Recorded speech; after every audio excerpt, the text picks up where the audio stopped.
Hell, what can I say? I mean, there's nothing really to add to this momentous, joyous occasion. Our seventh victory in a row, and the Eagles are just flat out on a roll. I mean, we are just steamrolling, guys. We might run into a more formidable opponent. Not might. We're going to run into a more formidable opponent next week in the Baltimore Ravens. We're taking a trip up the turnpike to head to them, a bus ride. We just went on our last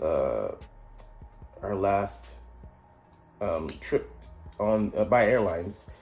We'll be heading out, either playing at home or heading down or up to our opponent by bus, Washington as well. So it's quite interesting, but to focus more on this victory, went out to LA, made it more like a home game for us for the second year in a row, and just flat out dominated the Rams. They're a team that's building, they're a team that's still in the division race. But let's be clear about this.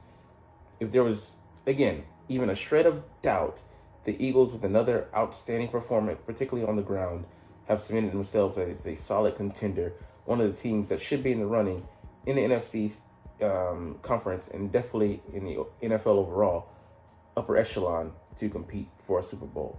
But anyways, let's get into it. What's up, it's your boy Cintron, come back at you with another analysis video, and they kid you not, that's my real name. Man, fly, Eagles fly, and they did just that. They soared clearly above these Rams, actually scooped them up and dropped them off the face of a fucking cliff, and watched their entrails splatter on the ground. I mean, it was touch and go, of course, because we notoriously start slow. The Rams came out just like the Commanders the week previous and scored the first touchdown. We scored the first points, I believe, 3-0.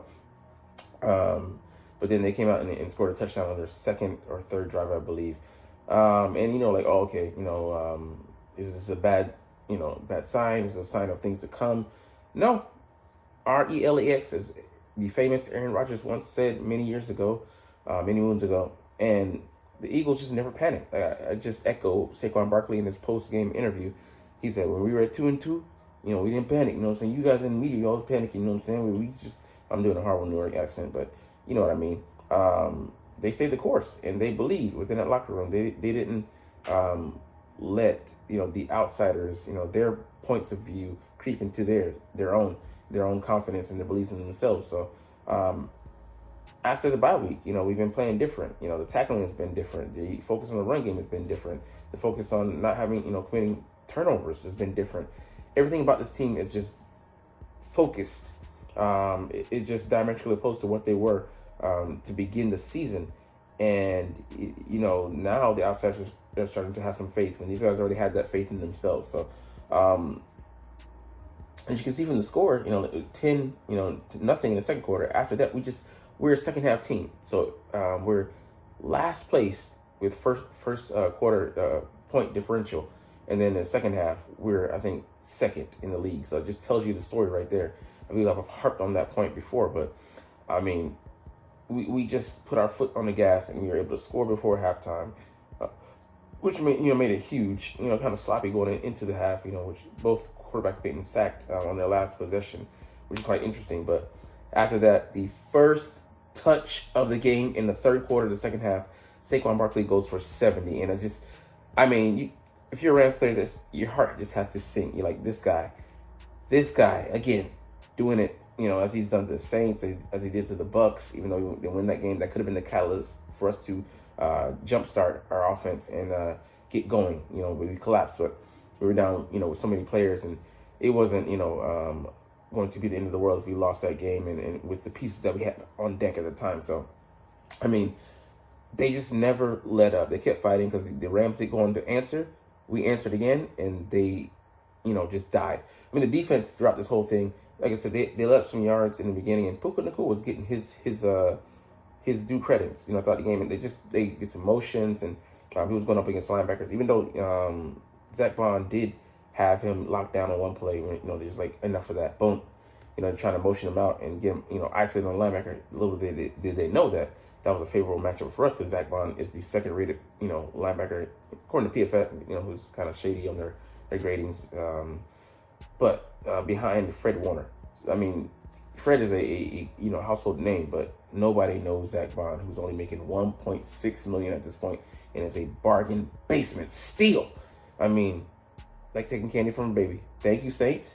thank you, Giants, for your contributions to our 2024 squad. I mean, just it's paying dividends in spades. Even though we did lose a integral member of our front seven and a legend in Philadelphia. We'll get to that later in a short, but it stings. It sucks, but we're gonna have to find a way to replace his production, because he wasn't just an afterthought.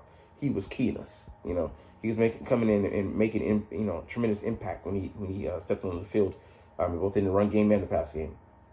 So but Saquon, not to be outdone by himself. The 70-yarder wasn't good enough.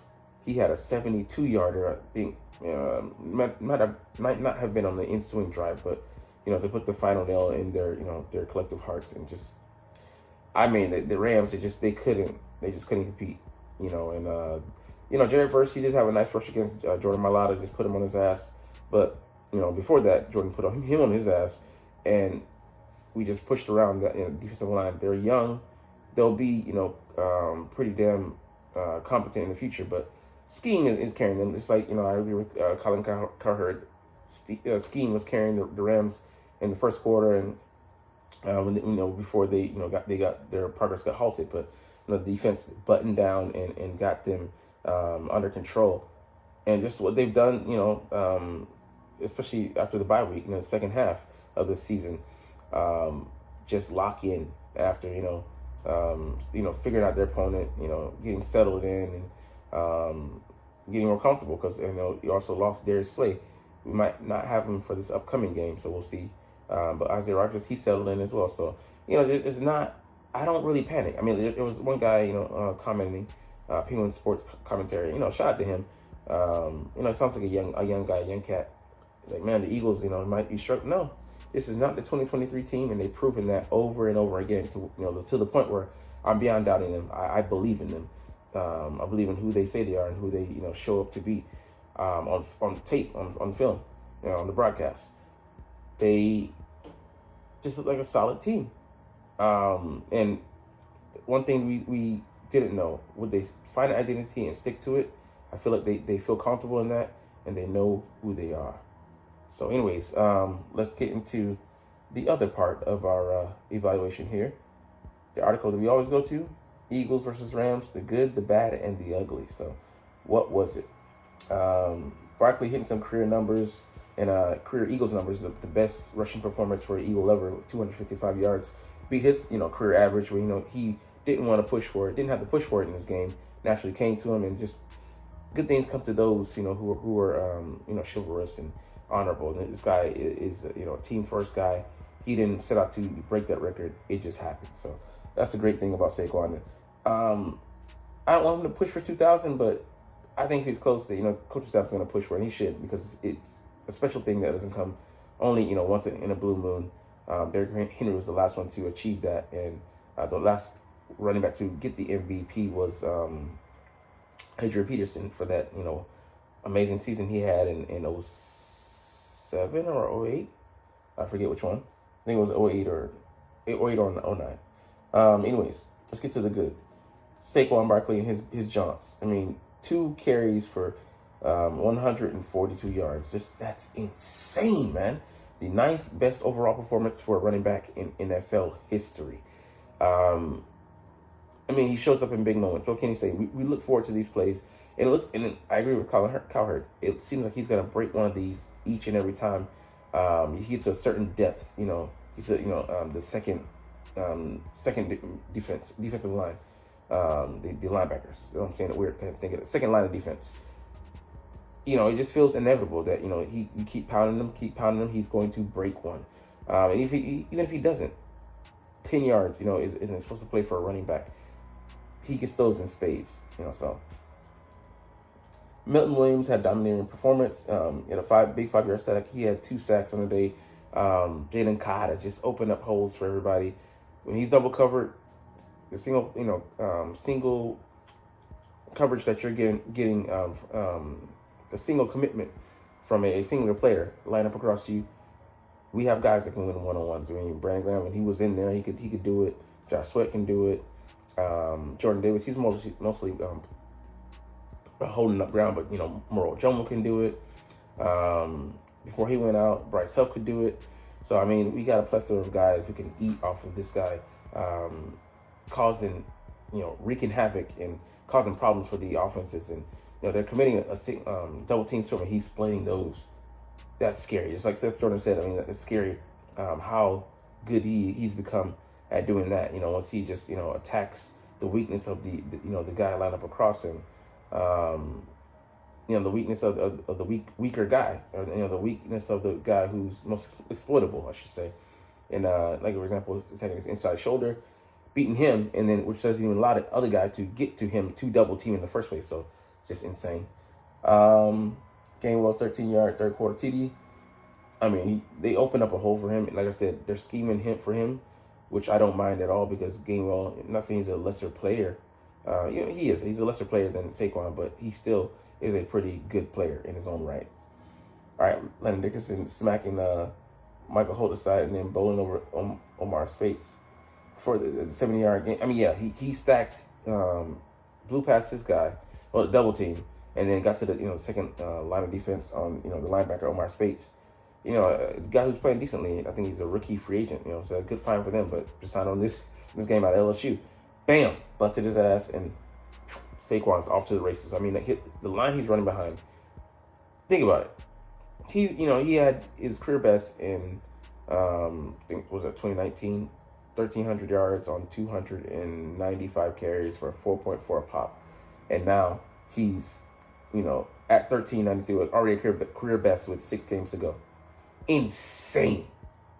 All right, equals second quarter defense. They just wreaking havoc. Forces the Rams into 3 straight 3-and-outs. I mean, I think on the one drive, they were bullying him. Bullying Matt Stafford. The time he had to throw that porous O-line and just the holes that they were blowing through and exposing people out there on their offensive line. Whew, boy. And your was pressed. Linebacker Nakobe Dean running over Kyron Williams on his way to an 8-yard sack. I mean, he just threw him aside and he's, knifed through. I mean, Kyron Williams was a liability on some plays and pass pro, as well as, he had the ball punched out twice. Jalen Carter got, the second one. They recovered. The Rams, lucky his line mates did. But that first one, when they were driving to go and try to score a touchdown on their first drive, was crucial, and the Eagles have so commonly come up with, turnovers. I don't know who forced that one. I'd have to go and see, but just, pivotal. You have to have that, the team is in the red zone. Once again, in consecutive, I think it might be consecutive games, 3 consecutive games that, forced a fumble where it was, it was crucial because the team was driving, impeding their progress. I mean, just killing drives. Turnovers kill drives, and it kills momentum, and it kills, players, spirits in a bit. AJ Brown's touchdown catch with 127 left in half. It's crucial. I mean, like, I saw AJ, he was disappointed that he didn't hold him to that, and I was like, well, wait a minute, he took 2 steps. Sure enough, they showed the replay, and he takes 3, and the ball's punched out, but he's already ruled, down. Well, not down, but to have gotten the feet necessary down, 2 feet, and held onto the football, secured it. So it was awesome. Yeah, he had 6 for $109 and a touchdown. And I'm sad that Smitty's not out there, but if we have to have him rest up for this upcoming game, it's not a divisional game, and I'm not saying that we want to drop one because we're trying to catch up to the Lions, but if we have to, sit Smitty out to get him healthy and then sit him out in concurrent games because the next opponents, we should be able to beat them without his contributions, then do so. All right, Brandon Graham's 9-yard sack on Stafford. The way he just came through, double swiped, got that double tap on that Instagram pic. But I mean, it was just, it was reminiscent of last year when he got the sack on Terrence Steele so quick. Just happened. That's his veteran experience, the football knowledge he's been able to accumulate over his years. And with him being injured, I hope this isn't the last we see of him. He said he's rethinking it, so we'll see. But hopefully Brandon Graham, BG, can make a comeback next year. All right, Brown going beast mode on the Eagles' third drive and rambling for 27 yards through 4. Right, yeah, he was just a monster on that. Catches the comeback, shakes off a guy, then jukes, spins out of a tackle. Like, AJ, bro, what are you? He's just driven. He's just possessed on this drive. So having a special talent like that, we're just blessed. Like a simple slant play, It's never that simple because you got to get that big ass man down, and good luck. All right, cornerbacks Isaiah Rodgers and Cooper DeJean forcing Kyrie Williams to fumble. Okay, that was them two. Interesting. Yeah, and then they're going to be Dean jump on a loose ball. Just pivotal, Isaiah Rodgers, I don't know who forced it out, but that was crucial on both of them teaming up together. Just swarming defense, what we've seen since they came back from the bye week. 5 sacks in this one. A turnover that, proved to be pretty crucial because in the early goings, it stopped the momentum and, led to us getting 3 points. That's what it was. We took the ball away from them because they had the first, opportunity of possession. And then, we went on to kick a field goal. So, all right, DeJean coming up to defend Cooper Kupp to force an incomplete pass. Yeah, I mean, that was crucial. I mean, he was so sticky with it. I'm like, damn, he just gave him no breathing room at all. And he's a rookie, man. All right, they're combined for like 900 snaps, which is like the most in the league by far. Darius Slay getting called for pass interference. I mean, yeah, he didn't have to. I thought that was ticky-tacky because he didn't impede the progress by having his hand there. So there were some bad calls in this one. I don't believe that was a good call. And the Eagles having to settle for 3 on their first drive. I mean, what's new? I mean, I hope we can get this fixed because let's just say we're going up against the Lions. I wouldn't like our chances if we had a slow start and weren't able to capitalize on early drives. But look at the end result. Yeah, and yeah, Brandon Graham knows. So that's the terrible part about it. That he's out, and it's happened at this point in the season where he can't make a comeback in the Super Bowl or anything like that. So, just unfortunate, man. And yeah, this was debatable as well, the pass interference, because again, it didn't impede the progress. And that was 2 big plays. I think maybe one on Puka Nacua. This one was, and you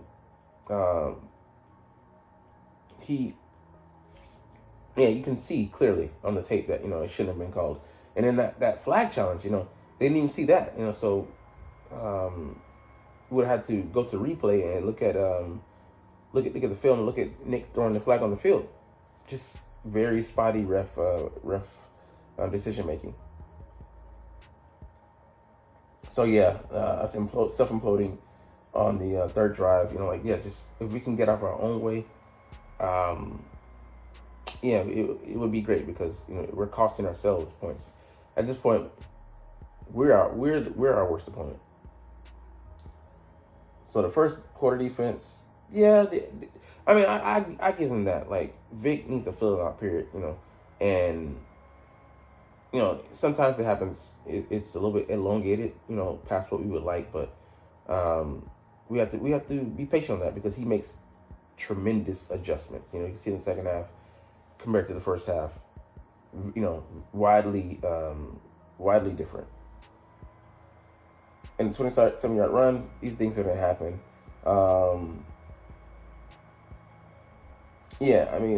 What happened? I don't know for a fact. I'm sure maybe we'll get a chance to look at it later in the film room, but just your D tackles just getting brushed aside. There's plays that sometimes you just can't explain. It's just you're out of sync.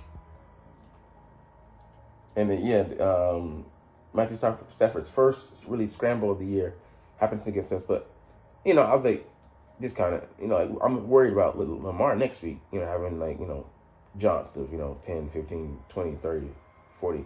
We'll have to spy him. Commit somebody to him, and that might take away from pass coverage. But we'll have to see. But man, let's get up out of here on a good note because it doesn't happen so often, and the fact that he felt he had to go to those lengths tells you about the desperation that he was feeling in that moment. But anyways, like I said, we're gonna depart, get out of here, end the day. But I know that you're not even watching though, but it's all good because I love talking about the freaking stinking Philadelphia Eagles, and I love making these videos. So we'll chunk the deuces officially, but as always, it's fly Eagles fly, and let's motherfucking go. Like, comment, share, and subscribe if you like. Thanks for watching. Check me out at Cintron Anime, Cintron Life, or Cintron Laughs, or other social media.